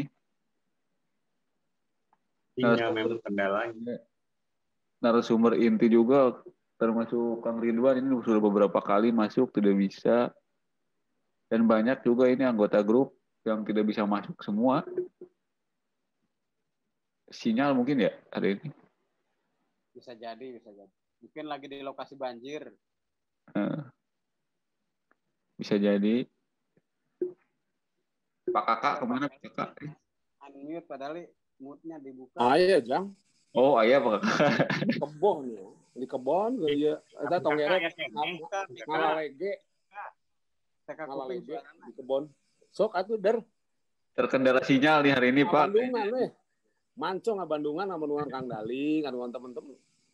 Gitu. Hari ini ada sinyal Pak. Berarti kedepannya ini diskusi harus offline mungkin kedepannya ini diskusi. Ya lah Kang Walan. Usulan teman-teman mungkin beginilah. Kan pers itu sebenarnya hampir bersamaan dengan negara bangsa ya, nation state ya. Perhatikan gitu. Pers itu hidup dan berkembang bersamaan dengan hadirnya negara bangsa. Nah, negara bangsa itu salah satunya juga kelompok-kelompok seperti kolonial, itu juga berhubungan dengan negara bangsa. Dan kemudian yang membesarkan ya salah satunya harus diakui itu adalah demokrasi. Jadi pers itu beriringan dengan munculnya negara bangsa, beriringan dengan munculnya demokrasi, kemudian dengan tahapan-tahapannya. Mulai dari yang namanya pers kan asalnya dari kata press, gencet. Tapi yang mau nanya pers beda deh. Maksudnya gencetnya mesin press. Mesinnya itu mesin press. Mesin yang menggunakan ditekan. Sehingga bentuk mesinnya, saya pernah mengalami beberapa mesin yang seperti itu. Lamun Kang Dali, saya masih ingat Kang Dali. Itu saya menggunakan D136 dan D76. Ingat Mang Dali eta rumus-rumus eta. Ada 5 unsur kimia dalam pengembangan dan ada 2 unsur kimia dalam penyetopan. Nah, cok. Ya, yang di Soekarno Hatta ya. Yang dulu Pak Krisna itu Profesor Doktor. Karena saya kan kiblatna ke Cirebon, Kang. Terakhir itu saya beli di Braga. Rumah Bandung mah, di Bandung di Braga, ayana. Nah, saya iblatnya ke Cirebon sama Jakarta. Jadi umpami Kang Daling pakai apa? Pakai elf. Saya itu pakai mobil Sahabat dikirim ke Pulau Gadung. Foto nate gitunya. Tapi itulah sejarah, artinya bahwa pers itu berkembang sesuai dengan perkembangan sejarah, berbarengan dengan negara bangsa, berbarengan dengan perkembangan teknologi. Nah, nanti ke depannya akan seperti apa? Saya mempersingkat saja apa yang teman-teman ceritakan tadi, itu adalah perjalanan pers berbarengan dengan perubahan sosiopolitik, geopolitik, dan perubahan teknologi. 2 hal itu yang menjadi baik pendorong maupun penyetop dari semua perkembangan. Nah, sekarang kalau kita udah cerita tadi lah Kang Dali dan kawan-kawan, cerita tentang perkembangan mulai dari hitam putih. Kebetulan saya setelah hitam putih belajar manual berwarna, Kang. Sebelum ada mesin cuci berwarna mesin yang QC 130, Delta 70 punyanya Kodaknya, QC punyanya Fuji. Kemudian dulu ada film Agfa gitu kan ya. Teringat kembali lah, jadi itu tengah gonjelang pakai cai hanet gitunya kudu 38 derajat Celcius, namun berwarna mah hitam putih mah tidak usah 38 derajat Celcius gitunya. Barijeng nyetak nanti lain pakai listrik, karena ya listrik di pusaka mah pakai matahari. Patromak di kowe. Pernah juga pakai petromak gitu. Kan can bawa petromak naik matahari dah. Dulu miskin banget lah. Hidup kita itu miskin banget gitunya. Jadi wartawan teh aya gaya anak ayah gitunya, bangga gitunya. Walaupun saya bukan wartawan waktu itu, hanya sebagai kontributor. Wartawan mah sahanya orang Subang teh. Orang Subangnya tuh dari Bisnis Indonesia, kemudian dari Cirebon yang tinggalnya di Jatibarang. Saya sebagai kontributor untuk Pantura. Jadi mau nanya kecelakaan naon teh sok pangmotretkeun, kemudian dibuat tulisannya, biasalah sarua jeung ayeuna meureunnya. Kemudian dikirim kalau ke Jakarta waktu itu pas sareng Kang Abang Regar mah zamana almarhumnya itu banyak juga teman-teman yang sudah tidak ada. Itu di Sinar Pagi. Itu dari Pulau Gadung nanti ke sana lagi. Ada di jalan dekat Bulog lah di sekitar dinya ya. Jadi lamun eta di Bulog tong mikiran gaji dan hese lah zaman hari itu mah. Jamun ayeuna Kang Kang Endang bicara gaji, ini teh kembali lagi ke zaman yang mirip dulu gitu kan. Jadi pernah hampir tanpa gaji. Pokoknya bisa beli film hitam putih berwarna tuh baru terakhir bisa film hitam putih dan saya dikasih mesin perfood ngaranna teh cetak hitam putih teh ngaranna perfood dikasih dari redaksi eta teh geus bangga pisan lah begitu teh. Itu membahagiakan buat saya. Nah, kemudian ada zaman dalam tanda kutip keemasan, termasuk radar pun memberikan salary Kang Dang. Radar mulai dari 300 sampai redaksi 1,8, tapi aya untungna sih ya, aya untungna teh struk gaji saya 1,8, anak saya diterima di UI, saya bawa struk gajina Pak Dekan, lamun saya tamaya 27 juta mah teu bisa. Tah ieu struk gaji saya, Pak Dekan bisa 300 sebulan, bisa cek insyaallah 300 sebulan teh bisa mah kan. Jadi bisa sakola budak teh mawa struk gaji ti media. Nah,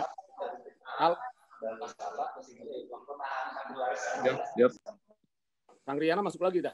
Ya, masuk. Jadi kalau kemudian kita tadi katakan bahwa akan berkembang sesuai dengan geopolitik, urusan politik, dan urusan teknologi. Apa yang akan terjadi ke depan?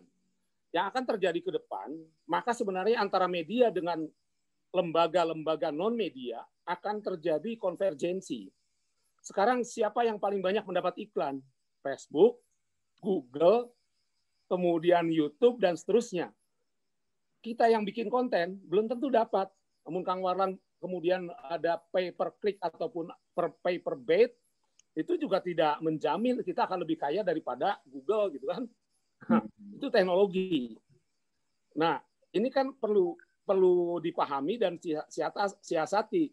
Mau bagaimanapun kita berinisiatif, berinovasi, pasti inovasinya kalah dengan inovasi teknologi.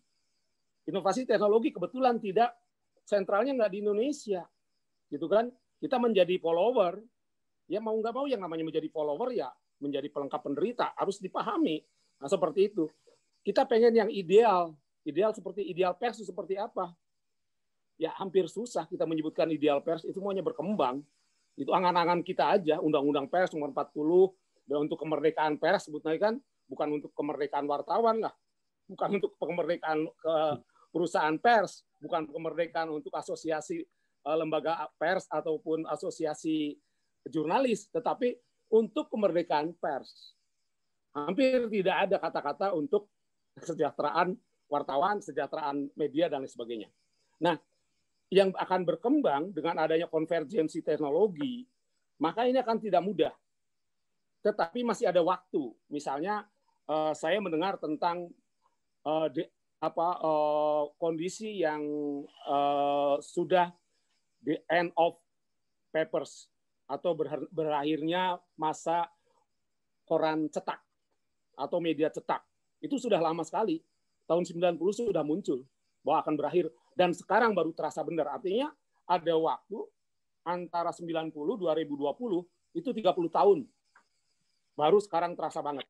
Tapi 2010 20 tahun setelah ramalan itu tidak terjadi. Sehingga kalau saya pikir masih ada waktu, sekitar mungkin 10 tahun ke depan paling lama, terjadi konvergensi sangat cepat, sehingga profesi kita pun mungkin lebih berpikir sebagai memang bermain di teknologi, bermain di informasi, tapi mungkin lebih sebagai analis. Karena kan dengan digital disruption ini sendiri akan terjadi perubahan. Tetapi itu perlu waktu. Dan kalau saya ngobrol dengan Kang Lupan, di Barat itu ada kecenderungan untuk kembali kepada pers yang memiliki redaksi yang tangguh. Misalnya saya lihat sekarang di beberapa media ya, seperti Tempo sendiri di Indonesia sudah iklan untuk berlangganannya sangat kuat. Kemudian kedua The Guardian itu iklannya sangat kuat, tapi tidak untuk berlangganan, tetapi untuk penyumbangan. Kemudian ada upaya untuk negara-negara membiayai. Nah ini kan kondisi-kondisi yang sangat berubah sangat cepat, tetapi satu hal yang menjadi kunci, saya pikir teman-teman tetap terhubung, teman-teman tetap berkomunikasi, kemudian teman-teman tetap berdiskusi tentang apa yang terbaik, maka nanti semua yang berkutat di dunia pers, informasi, kemudian digital itu akan akan bisa mengikuti. Seperti Kang Endang tadi ceritakan, berangkat dari pers, kemudian sekarang menjadi advokat, itu bekal di persnya itu tidak hilang. nanti persnya akan seperti apa, sepanjang kita mengikuti, maka bekal ini tidak hilang. Itu akan yang akan terjadi. Nah, ya orang berpikir apakah saya mengawang-awang? Tidak, karena sebentar lagi terjadi. Misalnya sekarang apa yang terjadi di Myanmar gitu kan, apa yang terjadi di Hong Kong. Kita sehebat apapun media, begitu kata pemerintah di blank menjadi blackout, maka kita tidak bisa mengirim berita. Saya tidak bisa membaca berita Irrawaddy karena Irrawadinya di blackout. Yang bisa mengirimkan yang orang yang dari Thailand. Thailand tidak mereportase sesuatu yang segar dari lapangan, from the ground, kan nggak dari lapangan. Tetapi setelah disaring informasi, kemudian kita bersaing dengan sosial media. Nah, kondisi-kondisi ini akan terus berkembang. Kalau saya kuncinya satu, karena dulu nation state itu sesuatu yang mungkin terbayangkannya juga baru setelah abad 16-17. Baru kemudian nation state dan berkembang sangat kuat setelah abad 19-20. Nah, setelah abad 20, 21, saya tidak yakin nation state masih akan berjaya. Kalau sekarang sudah ada cryptocurrency, maka yang akan terjadi adalah crypto citizenship. Yang akan terjadi adalah crypto national nation. Jadi sebuah nation yang berbasiskan digital. Ini kan agak sulit dibayangkan bagaimana posisi pers. Karena kita bermain di informasi, kalau salary-nya gimana? Ya otomatis karena kita bermain di kripto, maka salary-nya pun kita harus memikirkan kripto dengan digital disruption seperti ini. Nah, ini menjadi PR saja, bisa berangan-angan, tapi saya pikir masih ada 10 tahun, masih bisa bebenah. Teman-teman mau ikut Dewan Pers, mau undang-undangnya yang nanti dirubah, dan lain sebagainya, itu kan ya kasarnya kita ikuti, kalau bisa kita tentukan juga, teman-teman pers ikut menentukan, karena tahun 99 itu, teman-teman yang membentuk undang-undang Dewan Pers itu adalah teman-teman yang memang berkutat di pers. Salah satunya misalnya yang sekarang jadi Sekjen GNF MUI, Edi Mulyadi. Terus banyaklah teman-teman di Jakarta yang melakukan seperti itu. Kalau generasi saya kan ya memang tadinya kan menjadi anak buahnya, pernah jadi anak buahnya Kang Tarman Ajan gitu, Bang Tarman Ajan ya sudah diserahkan kepada teman-teman. Saya hanya berpikir begitu, saya pikir semuanya berubah. Ada dua hal yang berubah, geopolitik, urusan politik, sosial, kemasyarakatan, dan kedua adalah teknologi. Yang tidak bisa ditolak adalah teknologi. Maka setiap insan pers harus tetap melek dan mengikuti teknologi. Gitu Kang Warlan. Assalamualaikum warahmatullahi wabarakatuh. Kak, luar biasa ini ilmunya, sudah mulai panas ini. Semakin malam semakin ngebul nih kayaknya otak nih. Pokoknya cepat berubah, Kang. Pokoknya perubahan sangat cepat sekarang. Itu Kak, tadi langsung aja ke Pandang, Kang Riana sudah hadir kembali. Mungkin tadi bisa dilanjutkan, mungkin pertanyaan tadi, Pak, yang sempat tertunda tadi kan. Halo, Kang Riana. Ya. Siap. Tadi kebetulan saya ke Kang Riana, hanya belum. Jadi pertanyaan saya tadi, bahwa di era digital payungnya Undang-Undang Nomor 40 tahun 1990. Nah, kemudian sekarang ini perusahaan media ini yang saya perhatikan ini sudah jamur di seluruh Indonesia. Nah, sekarang bagaimana bila dikaitkan dengan undang-undang ketenaga kerjaan gitu Pak Rian. Dan yang namanya perusahaan itu ada kewajiban untuk memberikan salary kepada para pegawai perusahaan media itu, termasuk kepada wartawan. Nah, apakah ketika perusahaan media ini tidak memberikan salary kepada wartawan, adakah sanksi yang diberikan kepada perusahaan media tersebut oleh pihak pemerintah? Begitu pertanyaan saya, Kak Riana. Baik, hatur nuhun. Kang Dang hapunten pisan tadi abdi ngisi di Cipta TV, dan melanjutkan saja bahwa saya coba menerangkannya dari Undang-Undang Pers dulu. Kan Undang-Undang Pers itu hanya mengatur 2 komponen saja, Kang. Yang pertama mengatur individu pers, yang kedua mengatur institusi pers. Nah, individu persnya siapa? Berarti kan si wartawan ya. Si wartawan atau awak media ya, awak medianya. Kalau institusinya pers, institusinya siapa? Institusinya salah satunya adalah si perusahaan itu sendiri. Dalam undang-undang itu juga diatur bagaimana peran si perusahaan medianya. Nah, maka itu diatur sekali bahwa jelas dengan peraturan-peraturan turunannya bahwa yang namanya kerja profesional dari insan pers itu kan artinya bahwa dia seorang profesi. Dia seorang profesional yang harus mendapatkan haknya atas kerja dia di sebuah perusahaan media atau di institusinya tadi. Maka institusinya itu kemudian harus memenuhi kan. Nah, salah satu yang memenuhinya, yang harus dipenuhi kepada pers itu termasuk adalah persoalan honor atau gaji. Yang keduanya adalah persoalan kepastian keselamatan dia dalam bekerja. Ya, ini pengalaman saya saja kan pada saat jabarnews.com diverifikasi faktual, itu ada syarat yang penting itu adalah bahwa awak media kami dari mulai reporter dan redaktur sampai ke pemimpin redaksi itu dipastikan telah memiliki dipenuhi haknya oleh perusahaan BPJS Ketenagakerjaan dan Kesehatan, Kang. Jadi kami kemarin diukur gitu. Sok yang sudah ini udah BPJS belum? BPJS apa? Ketenagaan sudah, BPJS Kesehatan sudah. Karena pada saat verifikasi oleh Dewan Pers itu kita dilihat juga sertifikat perusahaan yang telah mendapatkan nomor nomor BPJS Ketenagakerjaannya setelah terdaftarlah di BPJS Ketenagakerjaan. Artinya bahwa instrumen itu menjadi tolak ukur untuk sebuah perusahaan yang sehat.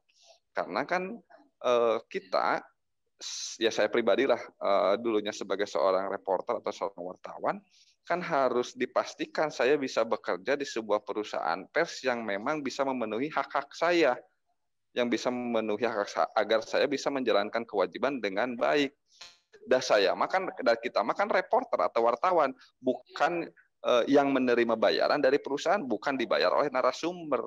Nah, akibat dari hari ini misalkan menjamur perusahaan yang menamakan perusahaan-perusahaan media, tetapi tidak bisa memenuhi haknya, memenuhi kewajibannya untuk membayarkan hak terhadap reporter, akhirnya banyak kemudian dalam tanda kutip teman-teman kita ini mengharapkannya dapat honornya dari narasumber gitu loh, kurang lebih. Ini yang harus diluruskan tuh ini kan gitu loh. Ya, sepakat ya Kang Nang ya gitu ya. Nah ini gitu. Kenapa bisa terjadi ya? Ini karena memang si perusahaannya tidak bisa memenuhi hak-haknya dari si wartawan itu gitu loh. Gitu. Persoalan mekanisme bagaimana penggajian, bagaimana batas rendahnya penggajian dan lain itu monggo lah, itu perusahaan yang lebih tahu. Tetapi yang pasti bahwa pada saat seorang wartawan mau bergabung dengan perusahaan, dia setuju bahwa di situ ada kontrak, berapa haknya dia dan apa saja kewajiban dia, supaya dia kemudian bisa melaksanakan tugasnya di lapangan dengan profesional, kan begitu. Dari wartawan maka profesi, Kang. Ya, yang namanya profesi kan berarti profesional, dibayar gitu loh, gitu kan. Ulah kemudian orang jadi wartawan, tapi kita mengharapkannya dibayar oleh narasumber, bukan oleh institusi kita, oleh institusi di mana tempat kita bekerja gitu kurang lebih, Kang. Jadi yang tadi kalau boleh saya utarakan bahwa ya untuk mencapai sebuah media yang baik sesuai dengan peraturan yang ada, bahwa perusahaan ini minimal harus memenuhi syarat-syarat tadi itu ya, minimal legalitas, yang keduanya kemudian memenuhi hak-haknya para awak media yang bekerja di perusahaan itu. Gitu kan. Ya soalnya begini Kang Mariana, dulu juga saya kan basic awalnya di wartawan juga. Jadi beberapa media yang telah saya ikutin ya, dari media mingguan, ada harian. Nah, tetapi semenjak saya bergabung kepada perusahaan media itu memang belum pernah diberi honor. Kita hanya diberi surat tugas dan KTA. Gitu. Sementara kan tugas wartawan itu memang sangat berat pada saat dulu begitu meledaknya Undang-Undang Nomor 499 juga memang posisinya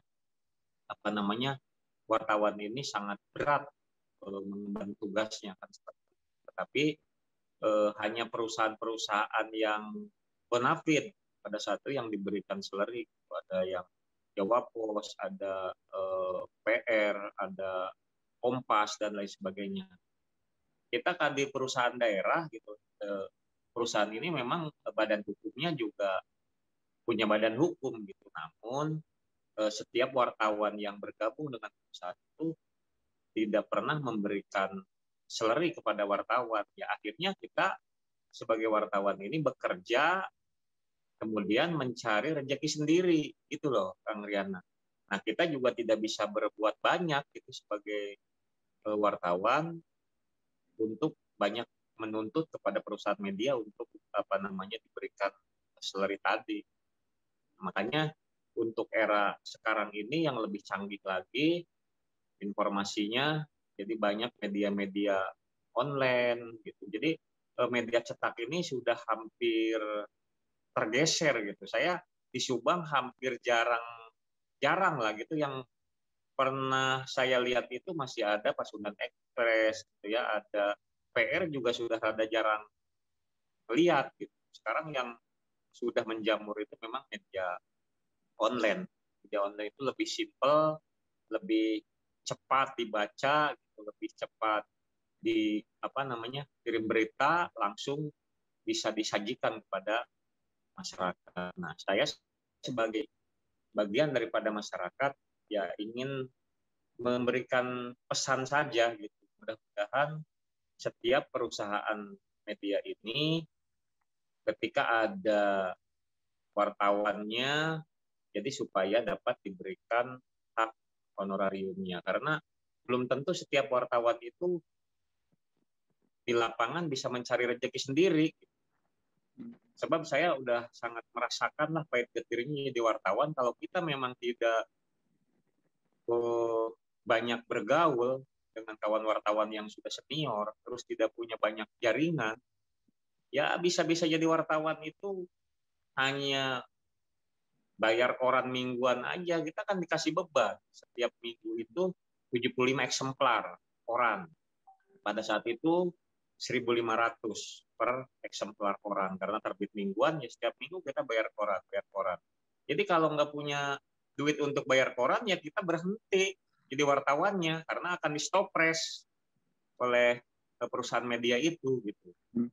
Nah, makanya harapan saya sebagai masyarakat supaya perusahaan-perusahaan media ini dapat memberikan hak-hak wartawan, juga wartawan memenuhi kewajiban-kewajiban profesional sebagai wartawan. Terima kasih Kang Riana atas ilmu-ilmu yang telah diberikan. Saya juga jadi tergugah karena darah wartawan ini mengalir dari dulu sampai sekarang sebetulnya masih terasa dan saya juga masih hobi gitu untuk menyalurkan aspirasi-aspirasi saya kepada kawan-kawan wartawan. Terima kasih banyak Kang Warlan atas waktunya. Siap, berarti sudah beberapa rekan sudah meng-clap dari grup kayaknya. Kang Riana juga sudah keluar dan ini detik-detik terakhir alhamdulillah Pak Kadis Kominfo sudah hadir bersama kita di malam ini. Selamat malam Pak Kadis.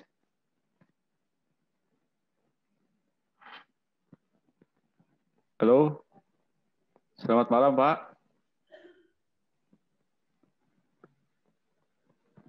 Malam Pak, baru datang. Oh ya. Alhamdulillah ini kita sudah memasuki sesi terakhir Pak. Mendengarlah gitu. Sesi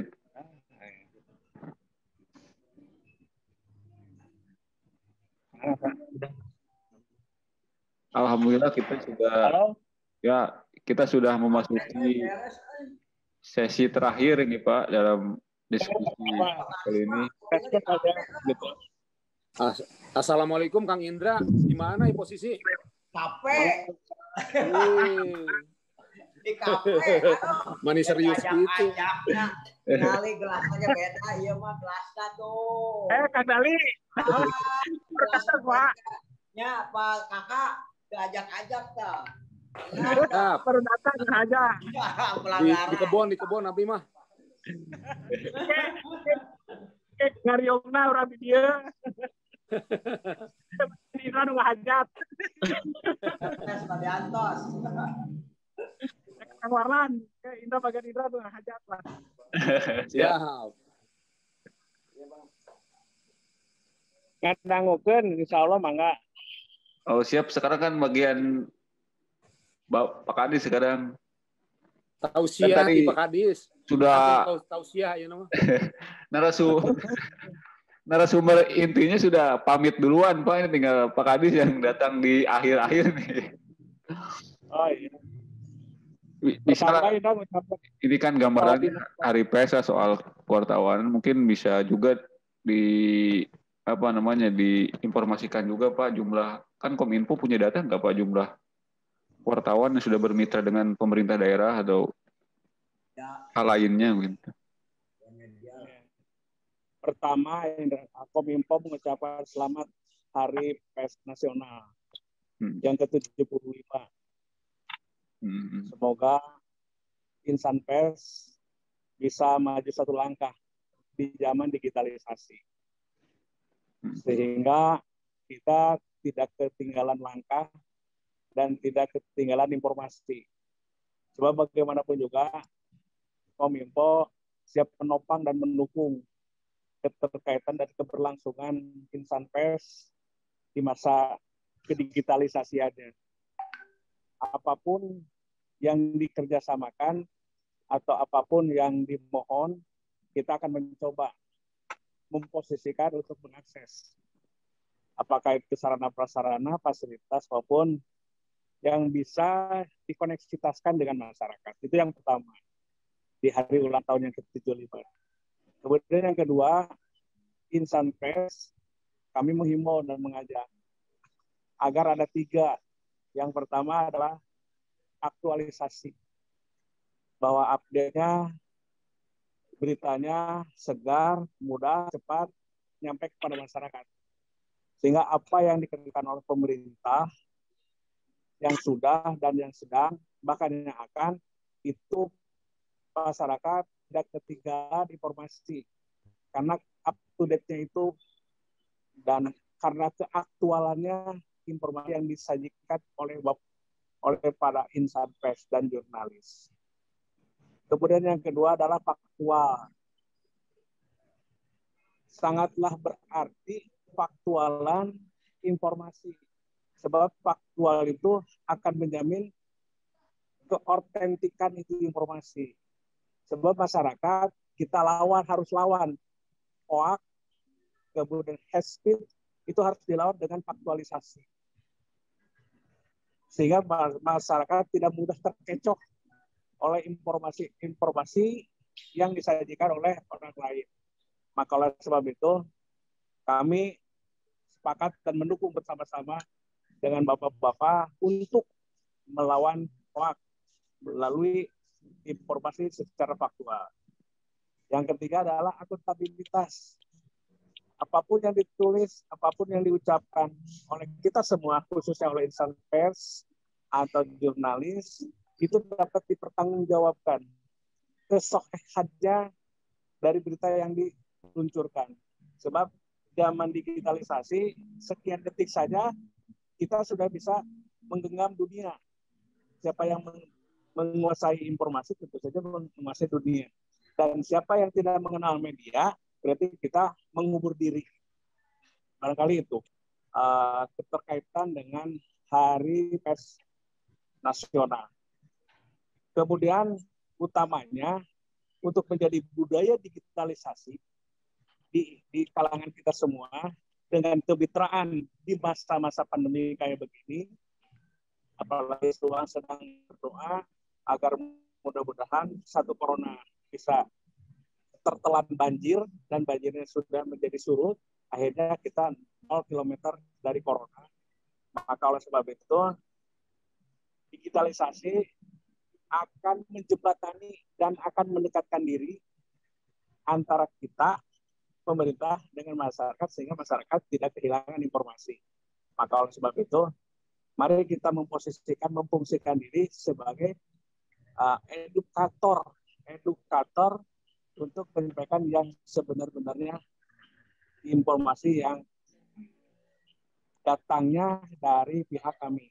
Sebab bagaimanapun juga apa yang dibikin oleh kita adalah bagian daripada literasi yang patut masyarakat dengar dan patut masyarakat baca dan patut masyarakat mengetahui. Sesungguhnya masyarakat ingin mendengar langsung keberadaan dan keberlangsungan pemerintahan yang dibangun dan dibuat oleh Jimat Akur, sehingga mereka bisa meresponnya dengan baik. Insya Allah kami pun akan mencoba memfasilitasi responsif daripada masyarakat.